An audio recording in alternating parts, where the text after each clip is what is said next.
नमस्कार दोस्तों, आप सभी का स्वागत है आपके अपने YouTube चैनल सिविल वाला एग्जाम में। जी हाँ दोस्तों, जैसा कि आप सभी को पता है कि यहाँ पर सुबह के 8:30 बज चुके हैं और मैं कौशल गुप्ता फिर से हाजिर हूँ आप सभी लोग के सामने यहाँ पर आधुनिक भारतीय इतिहास की क्लास लेकर के। जी हाँ दोस्तों, ये 7वीं क्लास है और 6 क्लासेज में मैंने आप लोग का करीब ये मान के चलिए 60% से ज़्यादा जो है कोर्स ख़त्म कर दिया है।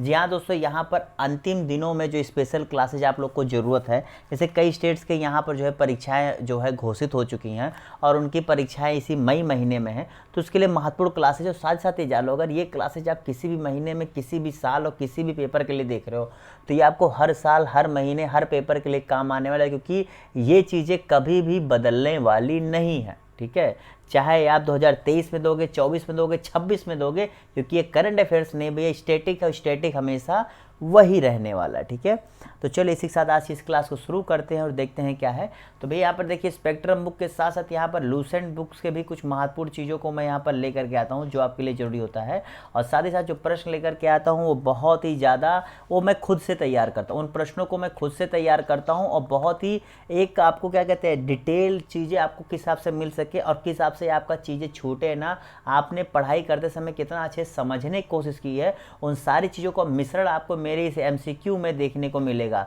और आप अगर इन MCQs को सही करें तो यकीन मानो तुम प्रीवियस ईयर क्वेश्चन पेपर उठा लेना और देख लेना कि अगर तुम मेरे इन प्रश्नों को सही जवाब दे रहे हो तुम प्रीवियस ईयर क्वेश्चंस का एक भी प्रश्न गलत नहीं करने वाले, ये तुम मान लेना।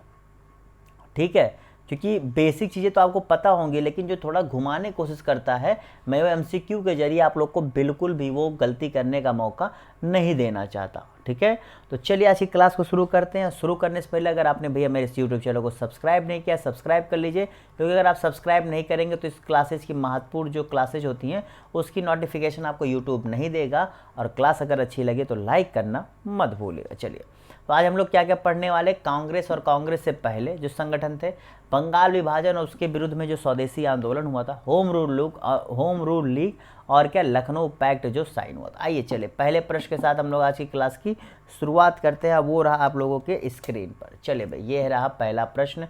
बताइए, भारत में आधुनिक राष्ट्रवाद के उदय का प्रमुख कारण क्या था? चले, भारत में आधुनिक राष्ट्रवाद के उदय का प्रमुख कारण क्या था? चलिए बताइए यहाँ पर इसका सही जवाब क्या होगा। जी भैया बताइए इसका सही जवाब क्या होगा। आधुनिक राष्ट्रवाद के उदय का प्रमुख कारण क्या था? और आधुनिक राष्ट्रवाद आधा ऊपर चला गया है और छिप गया है। ठीक है, चलिए बताइए इसका सही जवाब क्या होगा।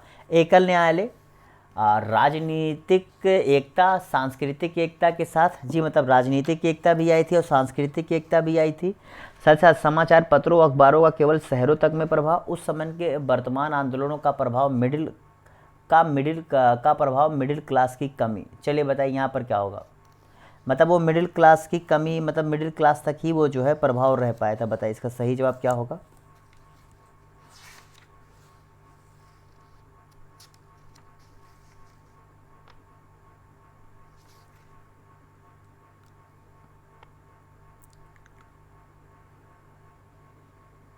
तो जितने लोगों ने यहाँ पर इसका क्या सही जवाब दिया, देखिए भैया उस समय अगर आप देखेंगे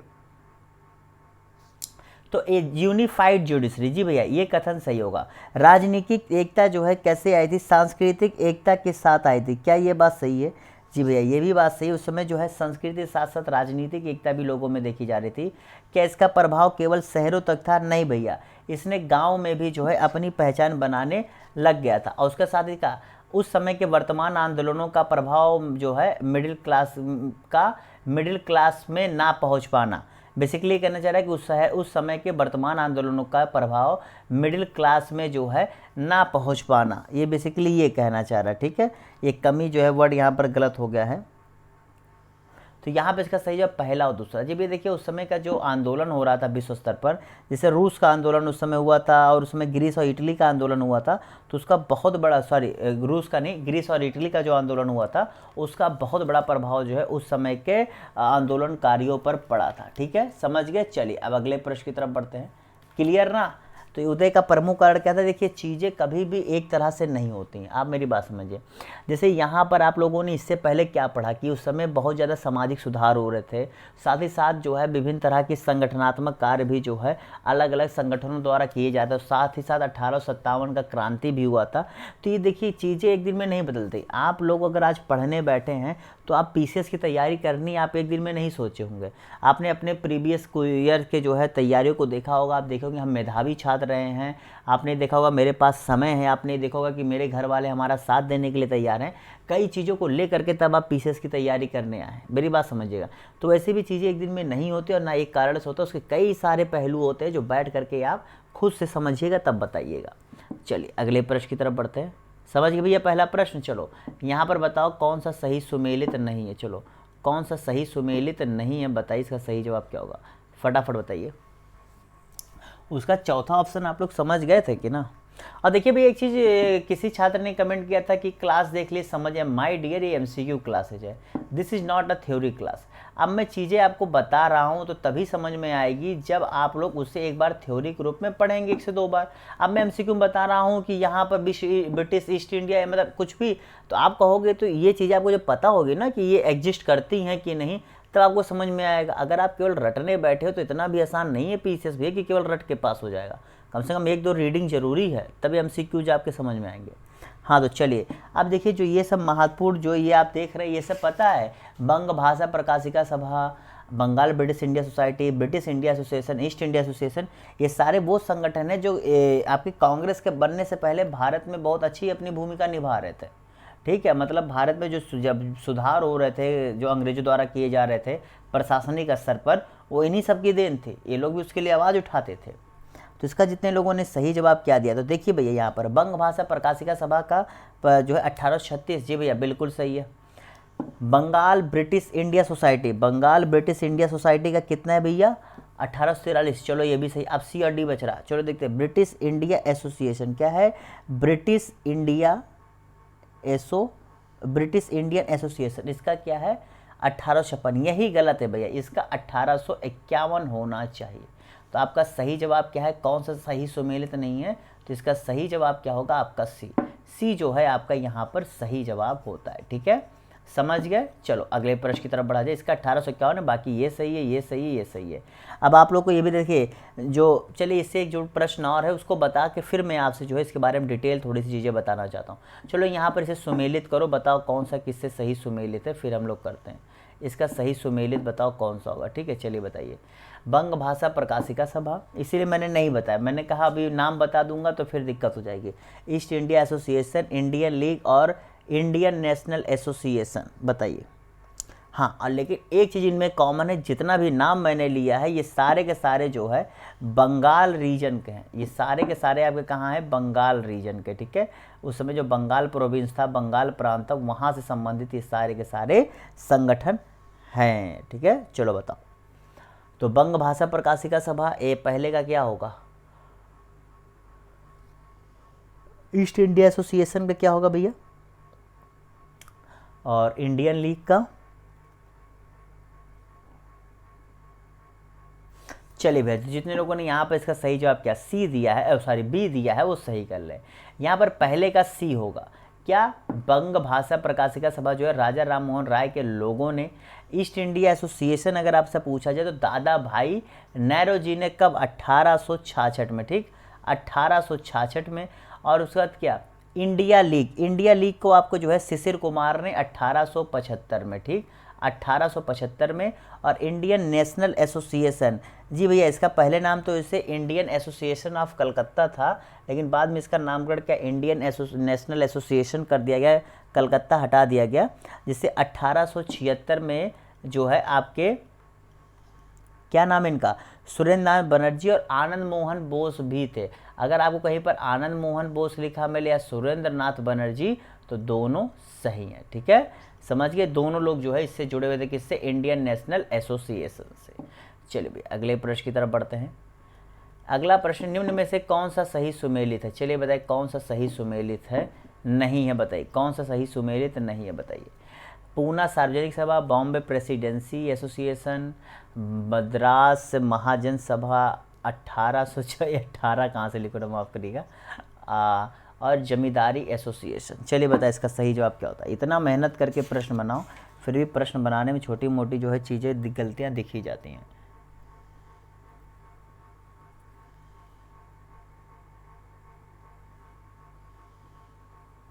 तो जितने लोगों ने यहाँ पर कौन सा सही सुमेलित नहीं, इसका सही जवाब क्या दिया है, तो देखिए भाई यहाँ पर जो आपका क्या नाम है, बॉम्बे प्रेसिडेंसी एसोसिएशन था, ये आपके 1885 में क्या हुआ था, स्थापित किया गया था। कब? 1885 में आपका जो है स्थापित किया गया था। ठीक है, समझ गए। अभी मैंने 1885 किसी और का लिखा था, याद है ना, उसका 1851 था, वो क्या था, ब्रिटिश इंडियन एसोसिएशन था। ठीक है, क्लियर। चलिए अगले प्रश्न की तरफ बढ़ा जाए। क्लास अच्छी लग रही है ना भैया? अच्छी लग रही तो लाइक जरूर से जरूर कर दीजिएगा, क्योंकि आपका लाइक ही मुझे बताता है कि आप लोगों को क्लास कैसी लग रही है। ठीक है, भारतीय राष्ट्रीय कांग्रेस की स्थापना से पहले राष्ट्रीय कॉन्फ्रेंस द्वारा कुल कितने सेशन आयोजित किए गए थे? देखिए बहुत कम लोग इस प्रश्न को ध्यान देते हैं। आप लोग को मैं ये बता देना चाहता हूँ कि जो मैंने अभी आपको एक संस्था का नाम बताया था, जिसकी स्थापना जो है सुरेंद्र नाथ बनर्जी और आनंद मोहन बोस जी द्वारा की गई थी। क्या मैंने बताया था? इंडियन नेशनल एसोसिएशन, जिसका पहले नाम क्या था, इंडियन एसोसिएशन ऑफ कलकत्ता। ये जो है कांग्रेस से पहले बहुत ही प्रमुख संस्था हुआ करती थी, जिसका 1886 में जो है कांग्रेस में विलय कर दिया जाता है, मर्ज कर दिया जाता है। ठीक है, ये चीज़ जान के चलिएगा। तो इससे कह रहा है कि इससे पहले जो है, इसके मतलब जो है क्या नाम है, कांग्रेस के स्थापना से पहले जो है इसके भारतीय राष्ट्रीय कॉन्फ्रेंस द्वारा कुल कितने सेशन आयोजित किए गए थे? जैसे आपको पता है कि जब कांग्रेस का पहला सेशन हुआ था तो 72 डेलीगेट थे, कहाँ पर हुआ था, कैसे हुआ, तो चीज़ें आपको कुछ ना कुछ पता होगी, क्योंकि बेसिक चीज़ें जो आपको अच्छे से याद होगी। तो इससे पहले जो ये संस्था थी, इसने ही ऐसी चीज़ों को स्टार्ट किया था, जिससे कांग्रेस ने फिर आगे चल करके उसका बड़ा रूप लिया था और बाद में उसमें खुद विलय हो गए थे। ठीक है, इसका सही जवाब भैया दो सेशन जो है इसके द्वारा आयोजित किया गया था। एक 1883 में जो है किया गया था, ठीक है, कलकत्ता में ही। ओके, समझ गए। तो चलिए भैया इसी के साथ अगले प्रश्न की तरफ बढ़ते हैं।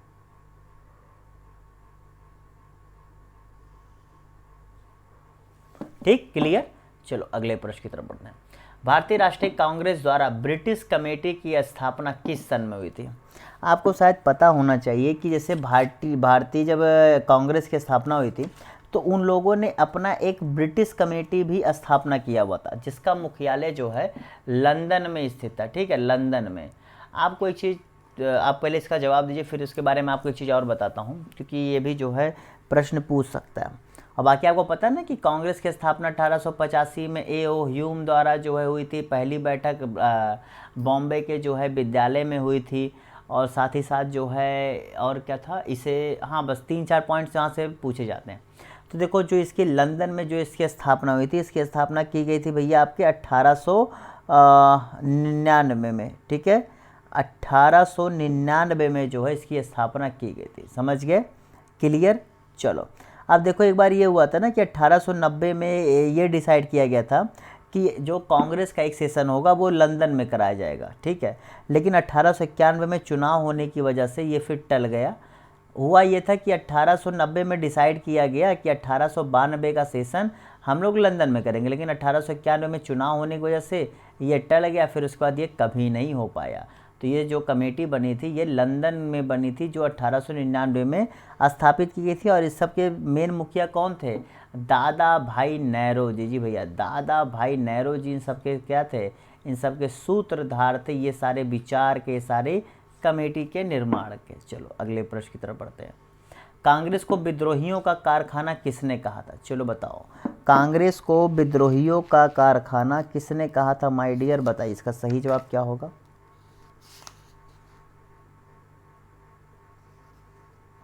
तो जितने लोगों ने यहाँ पर इसका सही जवाब क्या दिया, डफरिन।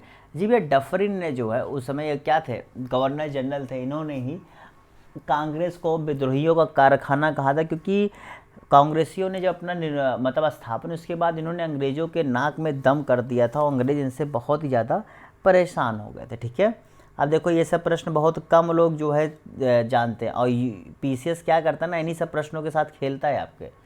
कांग्रेस के विरोध में यूनाइटेड इंडियन राष्ट्रवादी एसोसिएशन का निर्माण निम्न में से किसने किया था।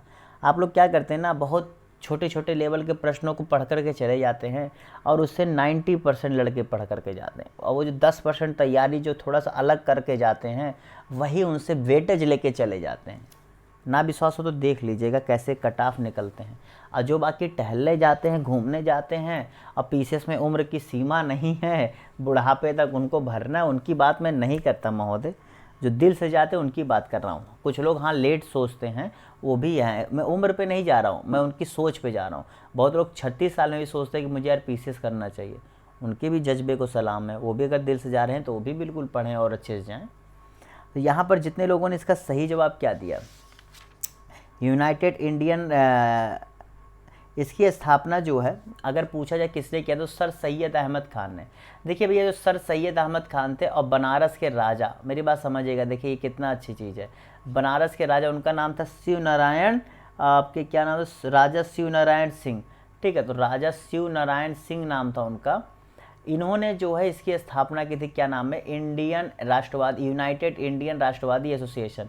इसकी स्थापना पता है क्यों की थी? इसकी स्थापना की गई थी कांग्रेस के विरोध में, कांग्रेस के विरोध में जो है की गई थी। ठीक है, अब आपसे ये भी प्रश्न पूछ सकता है कि कांग्रेस के विरोध में कौन सी संस्था की गई थी, या डायरेक्ट पूछ सकता है कि इस संस्था का जो है स्थापना किन लोगों ने मिलकर किया था, कहाँ किया था। तो ये आपको पता होना चाहिए। ठीक है, चलिए अगले प्रश्न की तरफ बढ़ते हैं।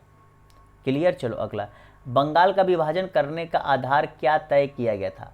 जी भैया देखिए, आपको पता है कि बंगाल के विभाजन की घोषणा जो है आप लोगों को पता है पब्लिकली जो है कर दी गई थी। ठीक है, ये तो आप लोग को अच्छे से पता है। और दिसंबर 1903 में जो है इसकी स्पष्ट रूप से घोषणा कर दी गई थी कि हम बंगाल का विभाजन करने जा रहे हैं। ठीक है, लेकिन क्या कारण क्या बताया गया था? जैसे होता नहीं है कि अगर आप कुछ करने, आप जैसे होता नहीं, घर वाले कहेंगे क्या है, कहोगे पीसीएस की तैयारी करनी है। क्यों करनी है, क्या सोच रहे हो, क्या दिमाग में चल रहा है? एक क्वेश्चन तो आता है ना, जो भी एक अच्छा गार्जियन होगा एक बार आपको पूछेगा जरूर। अंधा विश्वास तो कोई गार्जियन नहीं करता, और मेरे हिसाब से वो गलत भी है। ठीक है, तो वही चीज़ है। तो उसका बिल्कुल सही जवाब क्या है, 1 और 2 दोनों। जी भैया, उसमें दोनों कारण थे कि असम का विकास, क्योंकि उसके बाद असम भी जो है आपके पूर्वी साइड जा रहा था, और ये माना जाता था कि उस समय वहाँ की जनसंख्या बहुत ज़्यादा हो गई थी, तो उससे वहाँ पर नियंत्रण रखना आसान नहीं था। लेकिन उसका मेन कारण तो ये था कि वो सोच रहे थे कि बंगाली और अन्य भाषा का आधार वर्गीकरण हो जाएगा तो वो एकता नहीं रह जाएगी, और साथ ही साथ जो है क्या, वहाँ पर हिंदू और मुस्लिम डिवाइड करा देंगे तो इससे भी जो है उनको फ़ायदा हो जाएगा। ये मेन तो उनका आइडिया ये था, लेकिन असलियत में कागजी तौर पर और प्रशासनिक तौर पर ये आइडिया था जो मैंने आपको बताया। ठीक है, चलो अगले प्रश्न की तरफ बढ़ते हैं। निम्न में से कौन सा सही सुमेलित नहीं है, बताइए कौन सा सही सुमेलित नहीं है, जवाब दीजिए। चलिए बताइए भैया, कौन सा सही सुमेलित नहीं है, जवाब दीजिए। बंगाल विभाजन की घोषणा, स्वदेशी आंदोलन की घोषणा, विभाजन का दिन, कांग्रेस का कोलकाता अधिवेशन। चलिए भैया देखिए, ये वो तारीख हैं जहाँ से आपके 3 से 4 प्रश्न, मैं कह रहा हूँ आपके तैयार हो जाएंगे। 3 से 4 प्रश्न आप लोग के इकट्ठा तैयार हो रहे हैं। बताइए इसका सही जवाब क्या होगा? कह रहा हूँ ना, ऐसे से प्रश्न चुन करके लाता हूँ कि अगर आप ये सब सही कर दो तो आप वो सब बेसिक क्वेश्चंस तो हवा में सही करोगे, देख कैसे टिक मारोगे।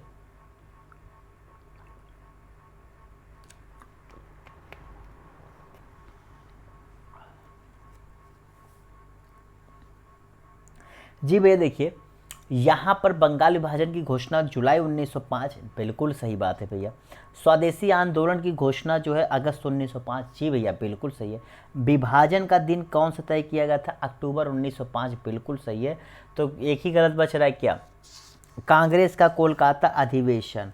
जी भैया, कांग्रेस का जो कोलकाता अधिवेशन है यही हमारा गलत होगा, क्योंकि चारों में से एक तो गलत है और इसमें कोई भी संशय की बात नहीं है। ठीक है, चलो अगले प्रश्न की तरफ बढ़ते हैं।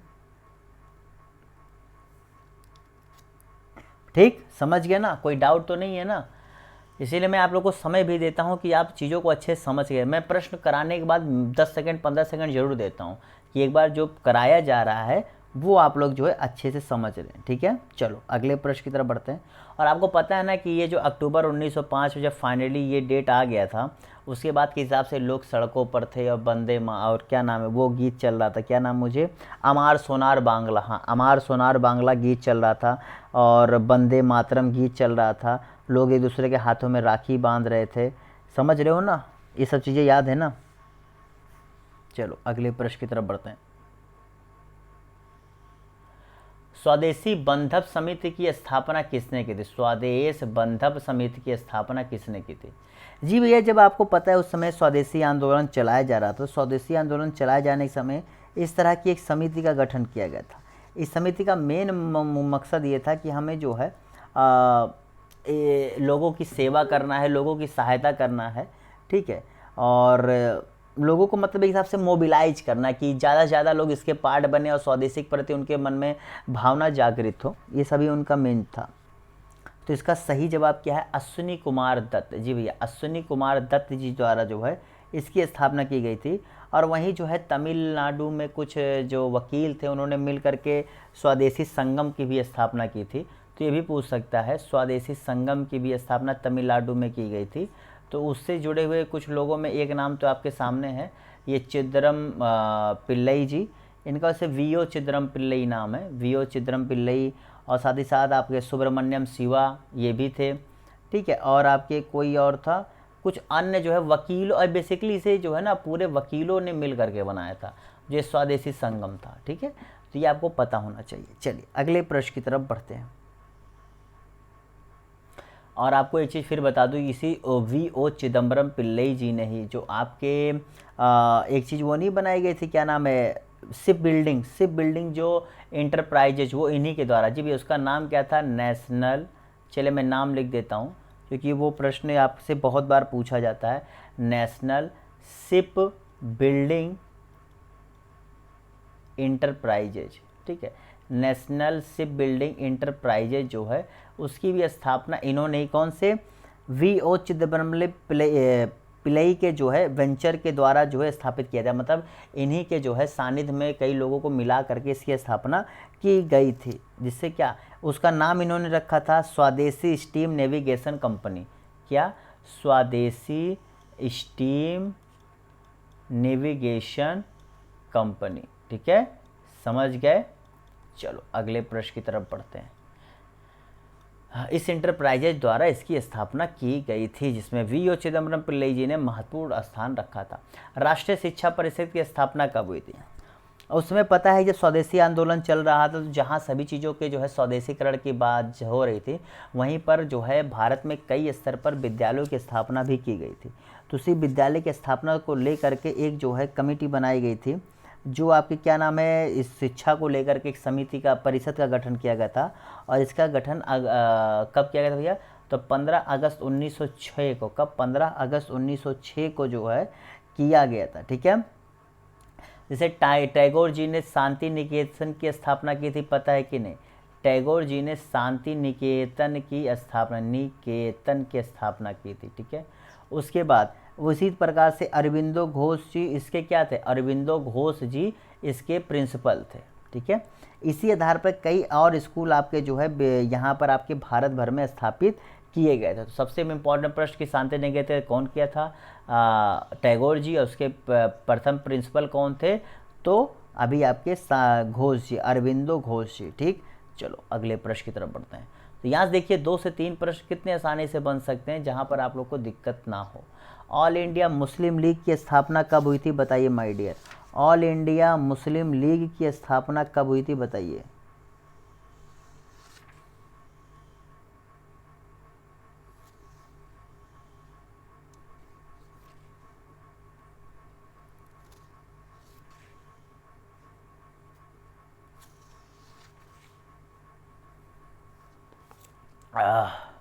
इसमें तो मुझे बताइए इसका सही जवाब क्या होगा।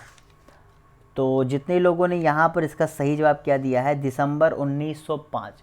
जी भैया, दिसंबर 1905 में ही जो है आपके क्या नाम है, मुस्लिम लीग की स्थापना जो है की गई थी, ठीक है। और यही मुस्लिम लीग आगे चल करके बहुत बड़ा कारण बना हमारे भारत के विभाजन का, क्योंकि इसने जो है कुछ नहीं सोचा, बस इसने धर्म के आधार पर हर चीज़ों को आगे बढ़ाया और फिर वही जो है हमारे भारत के विभाजन का प्रमुख कारण बना था। ठीक है, तो चलिए भैया अगले प्रश्न की तरफ बढ़ते हैं। ठीक है, क्लियर। और आपको पता है ना एक चीज़ और, मेरे ख्याल से आप लोग कभी गलती मत करिएगा कि ये जो क्या नाम है, जो बंगाल विभाजन की घोषणा को निरस्त कब किया गया था, तो 1911 में किया गया था। इसको अच्छे से याद रखिएगा। ठीक है, ये अच्छे से याद है कहाँ, क्योंकि जो 1905 में घोषणा हुई थी उसको 1911 में इतने भारी बवाल के बाद फाइनली ख़त्म कर दिया गया था, निरस्त कर दिया गया था। ठीक है, समझ गए। चलो अगले प्रश्न की तरफ बढ़ते हैं। माफ़ करिएगा, ये पॉइंट मैं नहीं भूल सकता था। ठीक है, चीज़ें क्या होती, जब इतनी चीज़ें बतानी हो ना, थोड़ी सी चीज़ें लेट ऊपर नीचे आती हैं, लेकिन बताया सब जाएगा। क्लियर। चलो अगले प्रश्न की तरफ बढ़ते हैं। अगला प्रश्न है, कांग्रेस के सूरत अधिवेशन की अध्यक्षता किसने की थी? देखिए भैया, सूरत अधिवेशन इतना इम्पॉर्टेंट है क्योंकि यहीं पर जो है कांग्रेस में बंटवारा हो गया था। ठीक है, इसे सूरत स्प्लिट या सूरत विघटन के नाम से भी इतिहास में जाना जाता है। तो ये पूछा जा रहा है भैया कि सूरत की जब ये हुआ था, जो आपके करीब 1907 में हुआ था जहाँ तक मुझे याद है, तो ये जब हुआ था तो इसकी अध्यक्षता किसने की थी बताइए? तो इसकी अध्यक्षता भैया किसी और ने नहीं की थी। उस समय जो है इसकी अध्यक्षता की थी रास बिहारी घोष। कौन थे भैया? रास बिहारी घोष नाम होगा इनका, माफ़ करिएगा बोस नहीं, घोष नाम होगा। ठीक है, घोष, रास बिहारी घोष नाम था इनका। और यहाँ पर देखिए अगर आपसे पूछा जाए स्प्लिट, जो स्प्लिट हुआ था यानी जो इनका बंटवारा हुआ था, सूरत बंटवारा, वो क्यों हुआ था? दरअसल उस समय दो भाग थे, एक मॉडरेट थे और एक जो है एक्सट्रीमिस्ट थे, यानी कि एक जो है थोड़े से नम विचारों के थे, एक जो है गर्म विचारों के थे। ठीक है, तो जो गर्म विचारों के थे वो चाह रहे थे कि लाला लाजपत राय या बाल गंगाधर तिलक जी जो है इसके अध्यक्ष बने, क्या नाम है इस सेशन के। और ये जो सेशन है, ये सेशन आपका कहाँ पर कराया जाए? ये सेशन आपका नागपुर में कराया जाए। ठीक है, लेकिन जो नरम दल वाले थे वो कह रहे थे नहीं भैया, इसे यहाँ नहीं, हम इसे जो है क्या नाम है नागपुर की जगह सूरत में कराना चाहते हैं, क्योंकि सूरत में कराने से होता कि तिलक जी ऑलरेडी इससे बाहर हो जाते हैं। क्योंकि ये नियम था कि अगर जहाँ पर इस आयोजन किया जा रहा है वहाँ का कोई भी संबंधित व्यक्ति उस सेशन की अध्यक्षता नहीं कर सकता, ये रूल था कांग्रेस का। तो भैया सूरत में होता तो अपने आप तिलक जी उससे बाहर हो जाते। ठीक है, समझ गए। तो इसी वजह से ये हुआ, तो फाइनली ये चला तो रास बिहारी घोष जी, क्योंकि उस समय जो है नरम दलों का प्रभाव ज़्यादा था, हो गए। और उसके बाद जो गर्म दल वाले थे उन्होंने अपने आप को इस कांग्रेस से अलग कर लिया था। ठीक है, चलो अगले प्रश्न की तरफ बढ़ते हैं। शिमला शिष्टमंडल किसकी अध्यक्षता में लॉर्ड मिंटो से मिलने गया था? शिमला सेशन, जी भैया, इसी शिमला शिष्टमंडल ने बहुत बड़ा उथल पुथल मचाया था आपके देश के इतिहास में, क्योंकि इसी ने उस चीज़ की शुरुआत कर दी थी जिसके बाद उनको अधिकार कुछ ज़्यादा ही मिल गया था, और उसने और क्या जो उनकी इच्छा थी उसमें और क्या और भी ज़्यादा बढ़ोतरी होने लगी। तो ये भैया शिमला शिष्टमंडल आपके अक्टूबर 1906 में, कब? अक्टूबर 1906 में लॉर्ड मिंटो से मिल कर के आया था, और वो थे, उसकी अध्यक्षता थी आगा खान। जी भैया, आगा खान की अध्यक्षता में जो है मुस्लिमों का एक जो क्या नाम है संगठन था, शिष्टमंडल, वो जो है लॉर्ड मिंटो से मिला था। और यहीं पर जो है मुस्लिमों को उचित स्थान दिए जाने की चर्चा की गई थी। ठीक है, चलो अगले प्रश्न की तरफ बढ़ते हैं। अगला प्रश्न है यहाँ पर आप लोग के सामने, 1 मिनट, अरे यार चलो हाँ 1 मिनट रुक जाइएगा। ये प्रश्न भी, भारतीय परिषद कानून में 1909 में शाही विधायी परिषद में कुल सदस्यों की संख्या कितनी थी? देखिए ये बहुत बेसिक सा प्रश्न है, ये बहुत बेसिक सा प्रश्न है, क्योंकि जो देखो मेरी बात समझो, 1909 में जो भारतीय परिषद कानून आया था इसी को क्या मॉर्ले मिंटो रिफॉर्म भी कहते हैं, क्या मॉर्ले मिंटो रिफॉर्म भी कहते हैं। ठीक है, ओके, क्योंकि इसी क्या देखो 1909 वाले को मॉर्ले मिंटो कहते हैं, 1919 वाले को क्या मॉन्टेग चेम्सफोर्ड कहते हैं। ठीक है, तो यही अंतर है छोटा सा। तो 1909 में जो क्या मॉर्ले मिंटो रिफॉर्म कहते हैं, तो इसमें जो है 2-3 सुधार किए गए थे। आपको पता है कि समय समय पर सुधार किए थे, मैंने एडमिनिस्ट्रेटिव वाले में संवैधानिक विकास में ऑलरेडी आपको ये चीज़ें पढ़ा दी हैं। ठीक है, तो यहाँ पर इसका सही जवाब क्या होगा? सी कितनी बताई गई थी भैया? 69। ये भैया 69 69 संख्या यहाँ पर निर्धारित की गई थी, जिसमें ये था कि 37 जो है ऑफिशियल होंगे और 32 जो है नॉन ऑफिशियल होंगे। और इन 32 में भी कुछ जो है रिप्रेजेंटेटिव होंगे, कुछ नॉमिनेटिव होंगे, कुछ जो है रिजर्व रखा जाएगा मतलब मुस्लिमों के लिए, क्योंकि यहीं से सेपरेट इलेक्ट्रोड की शुरुआत भी कर दी जाती है। मुस्लिमों के लिए सेपरेट इलेक्ट्रोड यानी क्या, अलग से मतदाता सूची का भी जो है यहीं से जो है शुरुआत कर दी जाती है कि मतदाता सूची में मुस्लिमों को अलग से इनकी बनेगी, इनको छूट भी दिया जाएगा। इनको जो है मुस्लिमों को चुनने के लिए जो है क्या नाम है इनका, अलग से आधार भी तय किया गया था। ठीक है, चलो अगले प्रश्न। यहीं पर हुआ नहीं था कि जो है क्या नाम, मुस्लिमों को जो है वोट देने के लिए उनका जो इनकम बेस रखा गया था वो कम रखा गया था हिंदुओं की अपेक्षा। बताया था ना संवैधानिक विकास में, देखे हो कि नहीं क्लास? तो भैया इससे पहले जो मैंने 6 क्लासेज कराई हुई है ना, उसे बैठ करके देख डालो, ठीक है, तब तो जो है पूरी चीज़ें आपकी तैयार हो जाएंगी। आप सोचो एक क्लास देख ले, पिछला छोड़ दें, ऐसे इससे ज़्यादा महत्वपूर्ण क्लासेज में लेकर के आया हूँ, ठीक है। और प्रश्नों को बहुत चुन चुन के लाता हूँ। न्यू इंडिया और कॉमनवेल्थ जैसे समाचार पत्र किससे संबंधित है? यहाँ पर देखिए, इसीलिए एक प्रश्न कराता हूँ तो उसके साथ साथ जिस्ट बताता हूँ, एक एक 1.5 2 मिनट यूँ ही नहीं जाते हैं। तो इसका सही जवाब भैया एनी बेसेंट। आपको पता है एनी बेसेंट जी हमारे इतिहास में कितना जो है महत्वपूर्ण योगदान रखती हैं, क्योंकि जो थियोसॉफिकल आपको मूवमेंट आपने पढ़ा था, जो मैंने सामाजिक सुधार वाले में बताए थे कि इनमें जब ये अध्यक्ष बनती हैं तो हिंदू विश्वविद्यालय जो आपका स्थापना किया गया था बनारस में, उसमें इन्होंने महत्वपूर्ण योगदान दिया था। और इन्होंने साथ ही साथ जो आपके होम रूल लीग आपके भारत में चला था, जो तिलक जी और जो है एनी बेसेंट जी द्वारा चलाया गया था, उसमें भी जो है इनका बहुत बड़ा योगदान था। और इन्होंने जो है भारत में क्या कहते हैं, राष्ट्रवाद का अगर जनक में किसी की भूमिका की बात की जाए तो उस भूमिका को जगाने में इनका भी महत्वपूर्ण योगदान है, ऐसा कभी मत भूलना आप लोग, ठीक है। चलो अगले प्रश्न की तरफ बढ़ते हैं। अगला प्रश्न यहाँ पर, होम रूल के संबंध में कौन सा कथन असत्य है? होम रूल लीग के संबंध में बताइए कौन सा कथन असत्य है, चलिए बताइए। अभी मैंने आपसे कहा ना होम रूल लीग जी कौन कौन सा था, कौन कौन लेकर के आया था, तिलक जी और एनी बेसेंट जी। चलिए बताइए इसके संबंध में कौन सा कथन असत्य है? असत्य बताइए कौन सा है, चलिए जवाब दीजिए।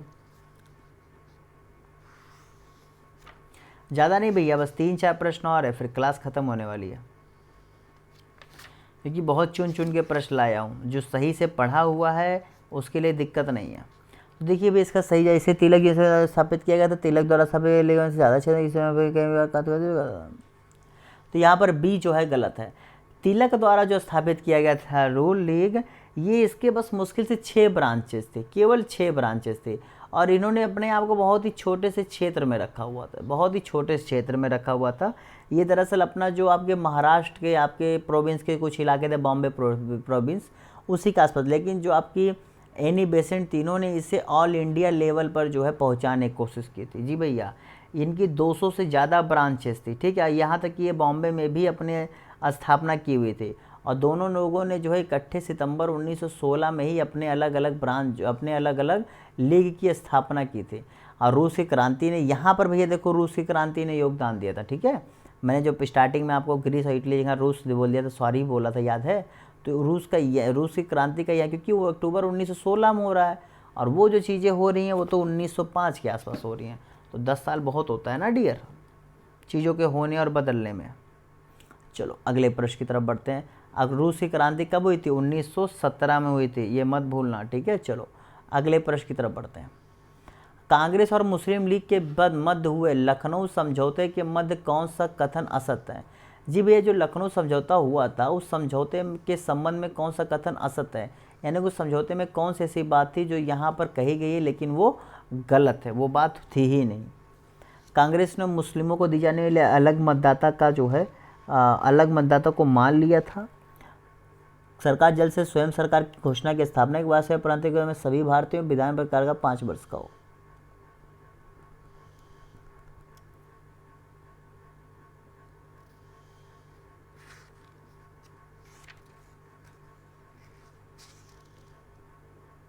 तो जितने लोगों ने यहाँ पर इसका किया सी जवाब दिया, सभी नहीं भैया, आधे यहाँ पर जो है डिमांड की गई थी जब ये पैक्ट साइन हो रहा था मुस्लिम और लीग और क्या नाम है कांग्रेस के बीच। तो उसमें दोनों ने मिलकर के यही मांग रखी थी अंग्रेज़ों के सामने कि देखिए जो आपका ये क्या नाम है आपका जो ये वाइस राय और प्रोविंशियल गवर्नर के जो कार्य विधायी परिषद होती है, इसमें कम से कम आधे भारतीय हों, ठीक है, तब तो बात बनेगी।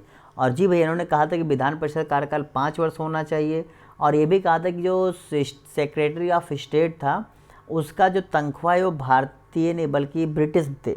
ये सब डिमांड इसमें की गई थी। ओके, चलो अगले प्रश्न की तरफ बढ़ते हैं। अगस्त घोषणा किससे संबंधित है, बताइए भैया। चलिए, अगस्त घोषणा किससे संबंधित है, यही आपका आखिरी प्रश्न है। मैंने कहा ना बस 1-2 प्रश्न और उसके बाद क्लास खत्म होने वाली है। बताइए इसका सही जवाब क्या है। अगस्त जो घोषणा हुई थी उन चारों में से किससे संबंधित है, बताइए। स्वराज की स्थापना से, भारत की स्वतंत्रता से, कांग्रेस के मांग को स्वीकार करने से, मुस्लिम लीग की मांग को स्वीकार करने से। बताइए इसका सही जवाब क्या होगा।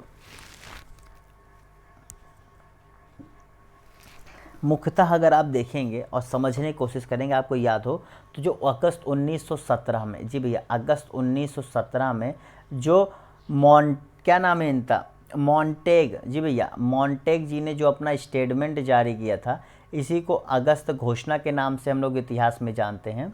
उसमें इन्होंने ये कहा था कि जो ब्रिटिश गवर्नमेंट है वो भारत में क्या है, वो भारत में जो है रिस्पॉन्सिबल गवर्नमेंट, यानी क्या मतलब जिम्मेदार सरकार की स्थापना जो है करनी चाहती है, जो सेल्फ गवर्निंग इंस्टीट्यूशन यानी क्या स्वराज की स्थापना जैसे चीज़ों को करेगी। लेकिन दिक्कत ये था कि ना इन्होंने यहाँ पर टाइमलाइन बताया था, ना यहाँ पर इन्होंने चीज़ों का विस्तृत विवरण दिया था, बस एक घोषणा की थी, मतलब एक लॉलीपॉप जैसा देने की कोशिश की थी।